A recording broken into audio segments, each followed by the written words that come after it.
Vamos falar de novo sobre Peça, vai falar de novo sobre a saída do Egito, falar de novo sobre como é que a gente foi escravizado, como é que os egípcios morreram tudo afogado. Eu vou falar tudo de novo, que coisa chata. Será mesmo? Será que é tão chato assim? Será que talvez você não saiba qual é a verdadeira história de Pêssar?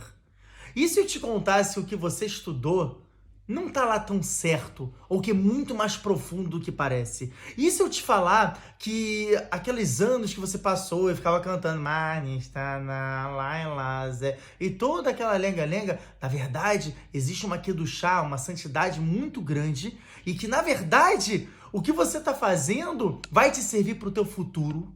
Afinal de contas, somente quando a gente aprende sobre o passado direito, a gente pode prevenir e a gente pode se preparar para o que vai acontecer. Afinal de contas, o Ramban Narmanides, sobre esse livro, Sefer Shemot, ele fala que Sefer HaGeulah é o livro da redenção. E ele ainda traz que assim como foi no passado, isso vai acontecer no futuro.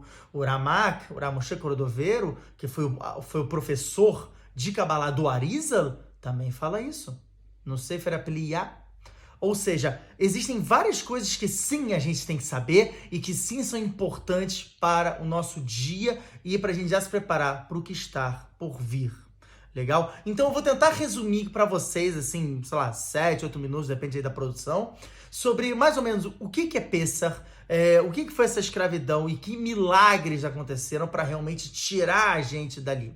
Afinal de contas, não foi só o povo de Israel que saiu, senão todos os povos. Não sei se vocês sabiam disso. Já começa aí o primeiro reduz, tá bom? Então vamos lá. Primeiro, vamos explicar um pouquinho sobre o que é Pêssar. Pêssar vem da palavra P, que é boca, Sar, quer dizer, fale. A gente tem uma mitzvah de falar sobre a saída do Egito, contar o que aconteceu, como é que era a escravidão. A escravidão não era uma coisa normal, não era... Hoje em dia a gente... Até parece que a escravidão é uma coisa normal, né? Mas a escravidão não era que nem uma escravidão de antigamente, né? De que aconteceu em vários povos. Não, a escravidão foi uma escravidão espiritual e material. Como assim espiritual, Yitzhak? É sabido, isso o Ben Ishai traz no Sefer Od Yosef Chai, sobre Parashat Bo, que existia uma figura, por exemplo, na parede, que a gente até sabe, hoje em dia a gente chama de Anubis, que era um dos deuses do Egito, que ele tinha uma cara de cachorro e ele tinha um corpo de ser humano. O Ben Ishai fala que, que os egípcios eles eram experts, eles eram especialistas em feitiçarias, e eles conseguiam tirar aquela imagem, caso a pessoa quisesse fugir do Egito, e essa imagem ela perseguia a pessoa e trazia a pessoa de volta para o Egito. Ele fala que isso tem um remes, tem uma insinuação no nome Mitzrayim, que é Egito em hebraico. Mempator, né, que fala que é o primeiro mem, ele é aberto, da palavra Mitzrayim, e o segundo mem, que é no final, ele é fechado, é mem sagur. Por quê? Porque a pessoa ela conseguia entrar no Egito, agora a pessoa não conseguia sair do Egito. O Egito formou uma colônia, um império, onde tinha italiano, português, francês, quem mais tem? Finlandês, norueguês, japonês, chinês, geral tava lá, tá bom? Isso não sou eu que fala, é o Zohar de Parashat Shemot, Daf Tetvav Amud Beit, na página 15b. Todo mundo tava preso lá dentro.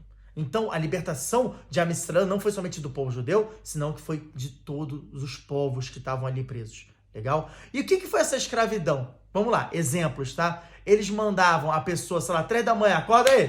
Ei, acorda aí! Vai buscar um leão, numa floresta. O cara fala, mano, que leão, cara, tá maluco, deixa eu dormir. Vai buscar o leão. E o cara ia, e muitas vezes a pessoa não voltava. Imagina isso. No meio da noite ter que ir numa floresta com cobras, escorpiões e tal. E as cobras picavam, o escorpião matava. A pessoa não voltava. Imagina uma mãe com seus filhos esperando o marido chegar e o marido nunca voltou. Como é que essa mãe vai criar os filhos, cara? A gente fica emocionado com o que acontece na Ucrânia, a gente fica triste com o que está acontecendo nessa guerra e tudo. Então vamos acordar. O que aconteceu ali foi muito sério. A gente tem que entender um outro exemplo, por exemplo, que eles faziam para diversão das pessoas. Eles pegavam um judeu, pegava ali uma arma, pegava outro judeu, pegava uma faca, vai, luta. Quem ganhar aí quem matar o outro ganha. E o cara, mas não quero fazer isso. Tá bom, então os dois morrem. Matavam. Assim, não valia de nada. O faraó chegou a um ponto que ele tava Metsurá, ele tava com lepra, pegou bebê, gente, Hazeshalom, bebê, ele pegou, matava 150 bebês de dia, 150 bebês de noite. Pra quê? Pra fazer uma banheira pra ele poder se livrar de uma doença de pele. Isso é normal? Isso é normal? Quem não consegue mexer um pouco do coração quando houve um absurdo desses? E eu não tô falando de uma historinha, não tô falando da Chapeuzinho Vermelha ou, sei lá, do Saci Pererê. Eu tô falando de uma história que realmente aconteceu e que mexeu com todo mundo. Todo mundo tem que sim estar motivado nesse dia e estar feliz que a gente foi libertado. Porque da mesma maneira que absurdos aconteciam com o nosso povo, e aconteceu com os outros povos também. Não pense que o brasileiro, ou o português, ou o americano estava fora. Todo mundo estava ali dentro. Ok? Não pense que tipo o milagre para tirar daquilo dali foi uma coisa simples. A Kadosh Baruch Hu, ele teve que mover tudo. E ele foi aos poucos, quebrando, destruindo o orgulho dos egípcios. Não é à toa que a praga, ela começa onde? Pelo Nilo. Interessante, né? Por que o Nilo? A gente sabe que no Egito não tem chuva. Ou seja, todo o sustento dos caras vem pelo Nilo. Tanto que era um deus, era o deus da riqueza, do sustento, era o Nilo. O que ele fez? Tocou sangue ali. Vai virar sangue. Porque eu tô matando o seu Deus. Tô mostrando que isso aqui não é nada perante mim. Porque em algum ponto, os egípcios esqueceram que realmente eles eram apenas uma peça no tabuleiro de Akadosh Baruch Hu. Assim como todos nós. Então esse tapa na cara foi necessário. E não somente dos egípcios, de todos nós. Toda vez que a gente esquece que é Hashem que manda e que a gente começa a pensar que é o dinheiro que faz o mundo, ou que, meu Deus, deu corona, deu uma doença, ou deu um problema, não sei o quê, e a gente esquece que realmente quem está por cima de tudo, Melech Malchem Melachim Akadosh Baruch Hu, o rei dos reis. Quando a gente esquece isso, a gente volta lá para o Egito. A gente volta para a escravidão. Então, Pessach, ele vem o quê? Lembrar, ele vem renovar a nossa cabeça. Ei, acorda, você lembra o que aconteceu lá? 10 pragas, irmão. 10 pragas. Começou lá embaixo, pelo Nilo. Foi crescendo. Depois foi o sapo. Depois foi o quinim, foi piolho. Depois foram os animais. Depois os animais morreram. Terminou o quê? Terminou com um granizo. Granizo, que era gelo por fora, fogo por dentro. Quem mais faz isso? Me mostra um cientista que consegue adequar o fogo e o gelo no mesmo local. Me mostra um cientista que consiga recriar essas 10 pragas e consiga explicar essas 10 pragas. Muitos já tentaram, falar, não, porque foi um fenômeno da natureza e tudo. Pô, um atrás do outro, nessa mesma dinâmica.